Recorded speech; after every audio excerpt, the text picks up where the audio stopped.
Welcome to the fourth edition of Podagus, a podcast where we speak to leaders of just about every kind of organization you can imagine in order to explore the impact of technology both today and in the future. I'm your host, Delcy Bean, the CEO of employee-owned Paragus Strategic IT, located in Holyoke, Massachusetts, and serving the Pioneer Valley and beyond. With me today, I have Roseann, the Executive Director of WestMass ElderCare. WestMass ElderCare is a private nonprofit agency located in Holyoke, Mass. They've been there since 1974 with a mission to preserve the dignity, independence, and quality of life of elders and persons with disabilities desiring to remain within their own community. Roseann has served as Executive Director since 2018. Before that, she spent 25 years at LifePath, another elder care organization in our community. Welcome, Roseann, and thank you so much for joining me today. Oh, great to be with you this morning, Delcy. To get things started, I wonder if you could start out by telling us how you came to be involved in the elder care community. Well, like many things, it was happenstance. I was fortunate to have an internship in college that gave me a wide range of experience and introduced me to working with older adults, as well as grant making and contracting and other kind of public administration roles. And so I've built on those skills and experience throughout my career, but I have stuck to working in home and community-based settings in nonprofit organizations. So before we dive into the technical questions, I find it's often helpful to give our listeners a little bit of context.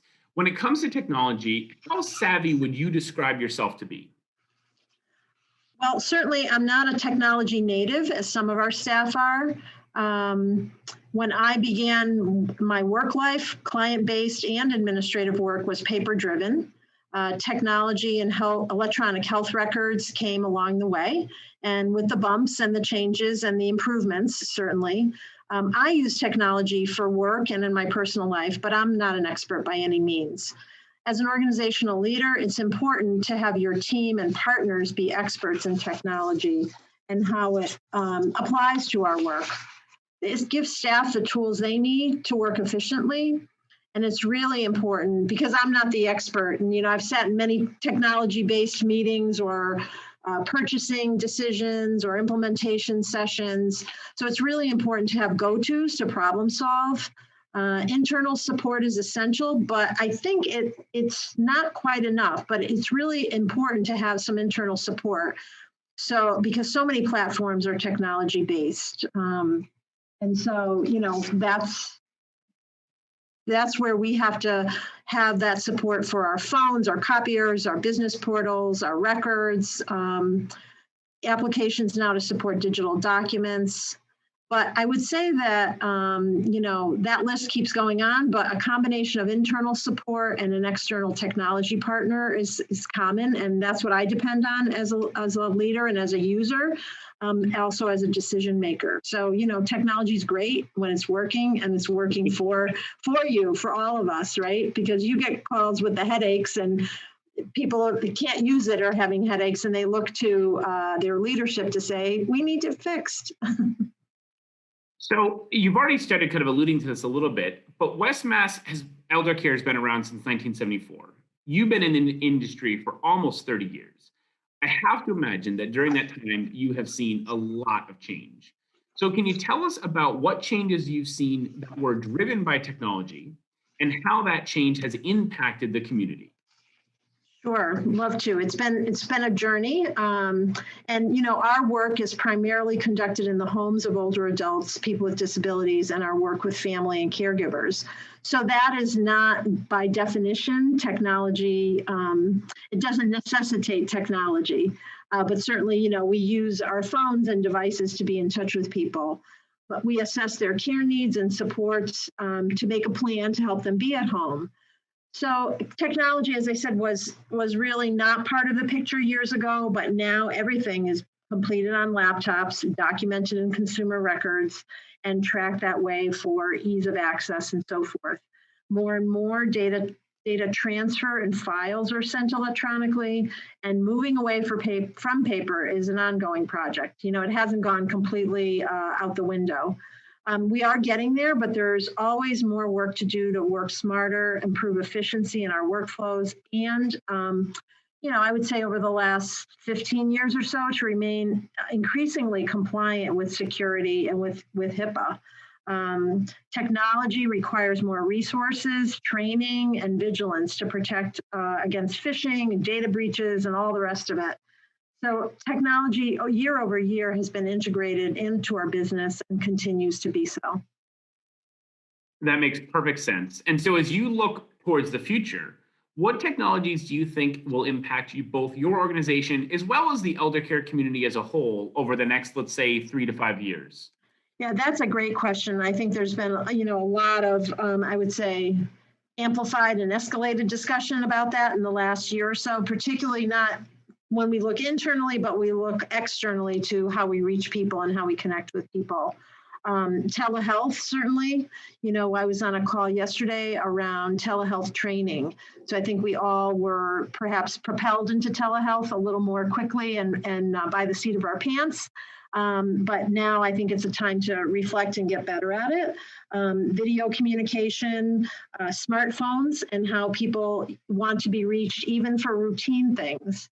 You know, so texting, for example, was not a thing a few years ago in reaching our consumers, but now certainly, and the more people have access, and I don't want to paint this as a generational divide, but more one that is people who are technology familiar and people who are not, you know, users of technology in that way.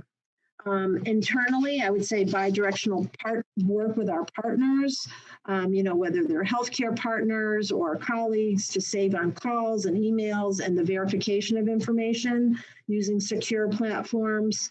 I mentioned electronic data transfer. But I do want to touch on one thing, which is, you know, two things: technology devices in the home for various monitoring purposes. We see that, and there are a lot of startups and businesses around that. But I think if we want to really keep it person-centered and centered on the client, it's really, we know that there's a gap and a need for technology. I'll call them coaches. We can substitute a different word. For those who are not tech savvy, you know, this is really important. In our role of using technology to serve older people, other people in the community that may be more limited to their homes and mobility limited, or caregivers that are in a role that they can't leave and go out as much and socialize. Our strategic goal is to use technology and to increase those technical supports, both to reduce social isolation, increase the capacity to support caregivers, and bridge that digital divide. For those who are not familiar or accustomed with technology, that can mean different things: internet connectivity, devices, training, support, and or the financial resources to stay connected. Yeah, and that's a theme we've heard a lot in some of these other interviews I've done, talking about kind of the digital divide and inequity and making sure that everybody has not only access, but also the support needed to be able to leverage technology. You also mentioned a little bit this idea of kind of in-home devices, monitoring devices. I'm wondering if you think there's a technology like that out there that you could imagine becoming disruptive and significantly changing the way that elder care services are provided, either in your organization or outside your organization. You know, we are a people business, and some of the care that we provide and the connections are very hands-on and rely on human connections. But that aside, and that, you know, continues to be a challenge because of workforce issues and just there's more older people and people needing care in our demographic than there are perhaps younger people or people at any age cohort that are willing to do that work and able to do that work. So that's certainly a challenge. But one of the things, to go to your question, is really adaptive technology in the home. I don't think we can imagine some of the technology that will be used in home settings to assist in care, supervision, and monitoring. So that smart technology, I think, will expand more into supporting people at home and in our space. For example, a common thing that we use with our clients now are medication dispensing machines. So those are devices that are set up, and they will, be programmed and then dispense the medication at the appropriate time, as long as that works for someone and they understand to take their medication when it's dispensed. But I think a big piece that we see now is video monitoring and communication or iPad devices.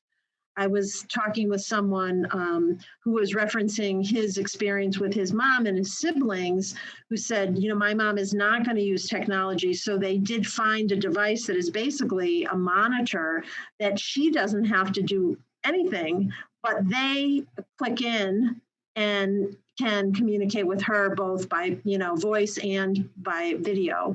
So that's something that's made super simple and sort of solved their family connection because they're spread out in different locations. Yeah, I've followed some of that work. We work with some organizations that provide services to folks with developmental disabilities. And I've been following some of the advancements in technology that I think, to your point, potentially maybe solve some workforce challenges. And in other ways, I think also provide another level of independence or privacy for an individual who may be reluctant to have that in-person care that you spoke of, when there still is enough independence that is possible. And there's some interesting stuff, for example, being able to detect patterns in behavior if somebody hasn't gotten out of bed by a certain time of day, if somebody hasn't taken a pill from the medical dispenser, those types of technologies. Have you started seeing any of that actually in practice, or is it all still kind of theoretical, talked about at conferences, but not quite in the real world just yet? I recall going to a demo and talking with a company probably now 2 years ago, and you're referencing a platform that they had used, I think, with a hospital system in another state. And it was, in some kind of pilot phase, and they were trying to roll it out more broadly, but it used artificial intelligence, right? So the monitor was set up and their patterns were keyed in. So if they didn't follow them, then there would be an alert not only to them or their caregiver, but to their medical provider if it was warranted that need level of escalation, reminded them about appointments and so forth. But I think, systems change. I think the technology is there. And I think that there's use cases for it, but having systems adapt technology and I don't know if supplement or complement their work is the right word, but I think that's probably one of the larger challenges more than the technology itself. It's the adaptation and the kind of embracing of that technology to get it more widespread. We were talking about smart wearables too, as a way to connect with people. Particularly, when they've had an acute event or they're unstable or they need some more intensive checking, if you will, or, checking in on them, making sure and supporting them. And that, it's not really widespread. There's not widespread use for that right now. So I think we're, the door is opened, but the connections, I think, aren't fully made. Yeah, and I think you said it earlier with an example about the iPod or the tablet device for the family. I think in order for the real adoption to happen, it almost has to become invisible. It almost has to be so well incorporated into an environment, a setting, an individual, that they don't have to necessarily learn it or interact with it. It just becomes part of the ecosystem or the environment that they operate within. And I agree with you. I don't think we're quite there yet. But your point is good about wearable technology and other types of assistive devices. If we can continue to fine tune those and get them to a place where all I have to remember to do is put on my watch in the morning and put it on the charger at night, that can really start to have a big impact. And so it's exciting to see where this may go. And that may lead to more independence. The personal emergency devices, they used to be boxes. And, if you took a fall, you could speak out to it within a certain range. And now those have also moved to more complex ability to monitor certain things and also wearables. But that's a limited scope. So I think that there's definitely baseline out there. It just needs to really be scaled and built through systems, I think. 100% agree. So, changing gears a little bit, when it comes to technology, what fears do you have? What kind of keeps you up at night when you think about tech? Yeah, I think kind of the obvious thing, system failures, and that we're also technology dependent, so that when something goes down, it's not that people can sort of pivot and do other things very quickly or completely because they're relying on their devices to help them to look things up, to enter information, and so forth. And now internet loss, because so much is cloud-based, which lends that level of security and accessibility in an easy way all the time.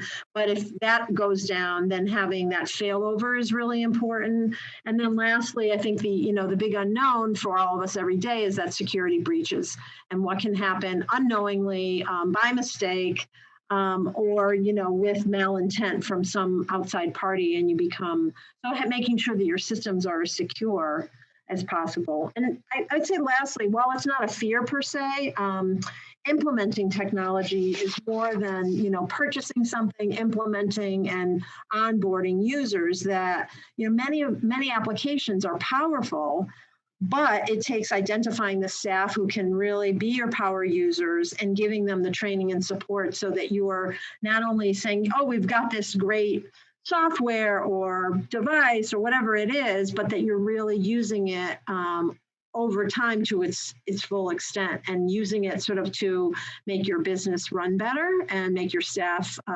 make their work flow better and easier so that they can do what really matters. And I think you really bring up an excellent point. This idea that when we introduce new technology, it's not as simple as just pressing the button or writing the check. There's a lot more to it.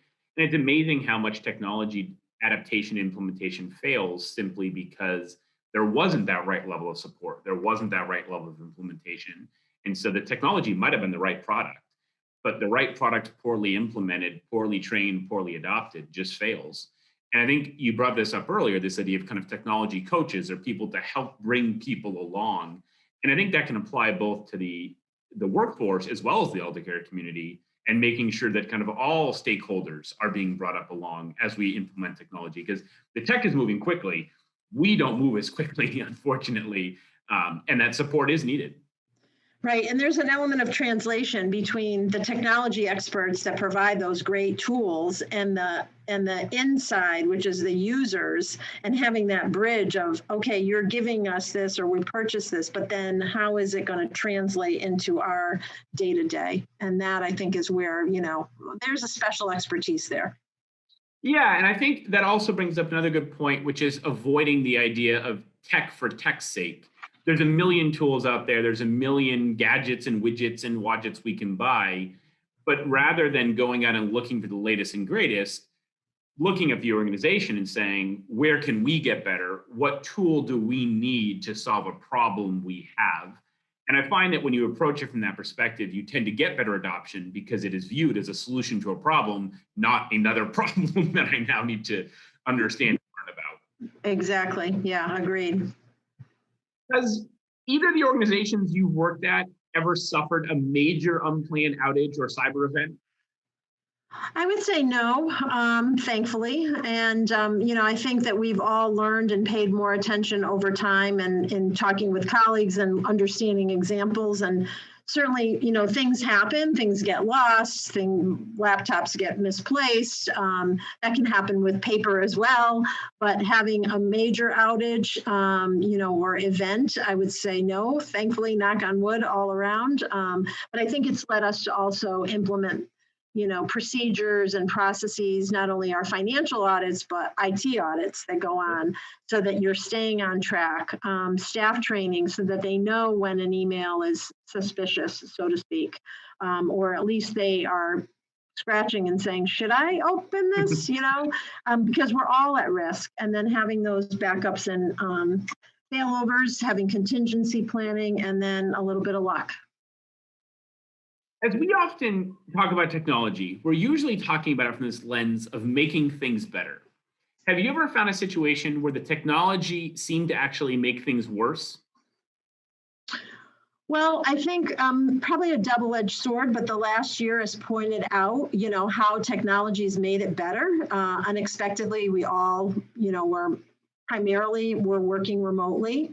But it also pointed out where the workflows were designed based on your work setting, so that things that were typically done face to face or by people being together and documents being passed back and forth or accepting mail, even postal mail, little things that's like, well, oh, okay, but we got to still deal with that.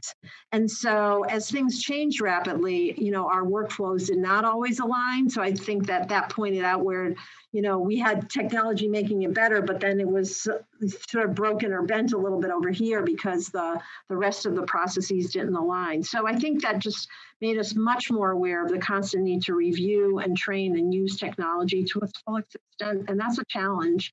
And I think the other thing is not only recognizing that something is not working, but that, you have to then find time to adjust. And I think the other thing with technology that I've noticed is you can implement technology and perhaps not let go of some of your other work processes. So it can make it worse if you pile it on and don't sort of integrate it and say, okay, instead of doing it this way, we're going to integrate it into our technology platform. Reporting is kind of a simple example of that, where people will maybe continue to do it the old way or analyze data in a different way where they really have the tool. So it's not that the technology is making it worse, it's that you're compounding your workflows by not utilizing it to its fullest extent. That reminds me of a doctor we worked with once who got an electronic medical record, but still insisted on charting on paper. But he also had a chart in the EMR. So he had to chart everything twice. And he just didn't trust the system enough to give up the paper, but their billing was running out of the EMR. So he had to chart in the EMR as well. And it's to your point, if you don't replace one with the other and actually leverage it as an improvement, then you are just doubling up the amount of work you're doing. Yeah, I mean, and we've seen it, especially with records, consumer-based records are, we don't have medical records, but certainly all their health information and personal data is in there. But let's just take a simple example. If the technology doesn't allow for an electronic signature, or you don't have a device, then you still have that paper, signature piece that, then what do we do with that? We still need a file. And so it's those things that just become really clunky. And the platforms don't always, take into account every facet of everything you have to do, which is, it's no amazing one's fault. It's amazing how often we create things with technology, print them out, sign them, and then scan them to put them back into the computer system. That one piece often is the linchpin in a lot of systems. All right, before I let you go, I want to just take a quick moment, and we're going to do a segment that we call Fast Questions from Flat Delcy.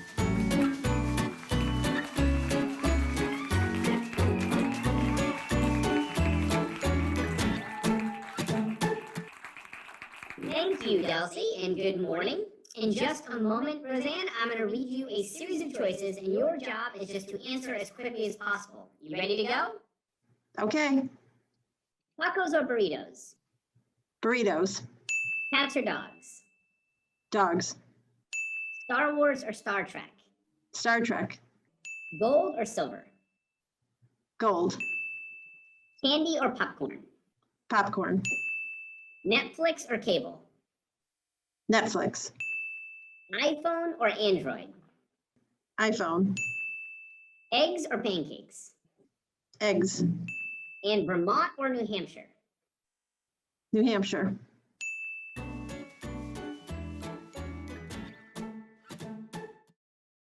Good answer. All right, Roseann, thank you so much for being our guest today. I have thoroughly enjoyed our conversation, and I know that our audience will as well. Well, thank you. It's been a pleasure.